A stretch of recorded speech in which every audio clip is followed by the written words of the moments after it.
Assalamualaikum warahmatullahi wabarakatuh dan selamat sejahtera. Nama saya Nurhani Sakinah binti Abdul Hafiz dan saya berumur 13 tahun.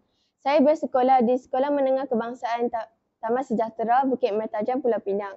Kod sekolah saya ialah PEA 0011. Dalam video ini, saya akan menceritakan tentang sebuah buku yang bertajuk Marga Satwa. Buku ini mempunyai 642 halaman bercetak dan 75 bab yang menceritakan tentang seorang pendekar yang bernama Tamar yang mencintai seorang wanita bernama Melo. Semuanya penulis lelaki. Buku ini ialah hasil karya penulis lelaki yang bernama Saidi Nur Azam. Buku ini juga diterbitkan pada tahun 2016 oleh grup buku Karangcraft. Buku ini berharga RM27.90 untuk di Semenanjung, manakala untuk penduduk di Sabah dan Sarawak pula berharga RM30.90. Mari saya ceritakan tentang buku ini. Buku ini ceritakan tentang 3 orang penuntut sebuah universiti hilang di hutan Tasik Kenyir. Mereka dipercayai telah diserang oleh binatang buas. Anehnya, mayat-mayat mereka tidak dijumpai. Pihak ranger juga tidak dapat sahkan binatang apa yang menyerang mereka. Nasib mangsa serangan masih tidak dapat terjawab. Apakah misteri binatang pemangsa itu? Jalan cerita mengenai novel ini membuatkan saya teruja untuk membacanya kerana ia mengisahkan tentang moyang seorang budak bernama Aidi Putra. Moyangnya bernama Tamrin. Pada masa yang sama, Tamrin mempunyai abang yang bernama Tamar. Mereka berdua ialah pendekar. Tamar mencintai seorang wanita bernama Melo. Semuanya bermula ketika Tamar sudah menjadi tunangnya Melo. Terdapat seorang lelaki yang bernama Jaluk. Dia juga mencintai Melo. Dia berasa amat marah selepas mendengar berita tentang pertunangan mereka. Dia menerima ilmu hitam daripada Namtar dan kerana ingin membalas dendam terhadap Tamar. Keesokan harinya, Tamar ke hutan dan Jaluk menyerang Tamar.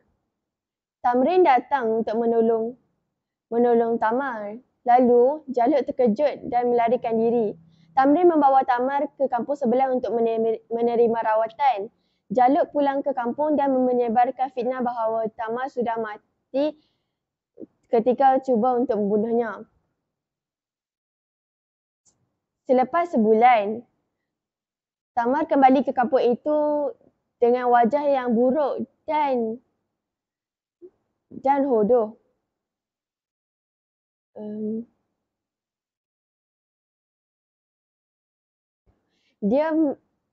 Orang kampung dan keluarga Melo tidak percaya bahawa dia adalah Tamar.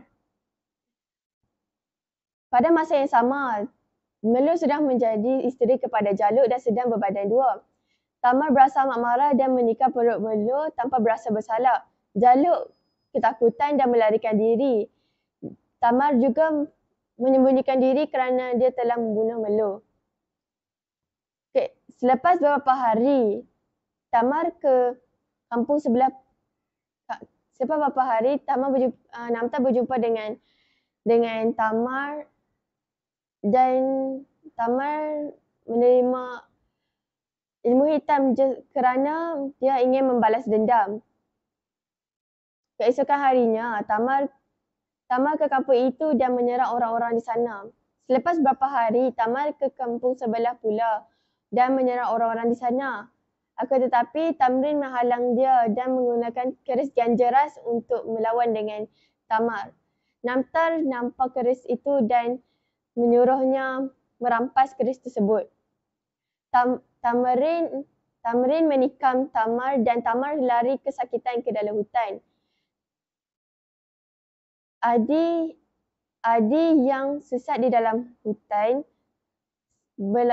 sekarang sedang berlawan dengan haiwan tersebut. Haiwan tersebut terkaku sementara selepas melihat muka Adi kelihatan seperti Tamrin. Tamrin. Dan dia lari dan Tamrin mengambil kesempatan dan menikam perut Tamar. Tamar melarikan diri. Dan di akhir cerita ini hanya seorang sahaja penuntut universiti yang terselamat. Pengajaran di dalam cerita ini kita perlu meredai sesuatu yang telah terjadi dan jangan berfikiran negatif.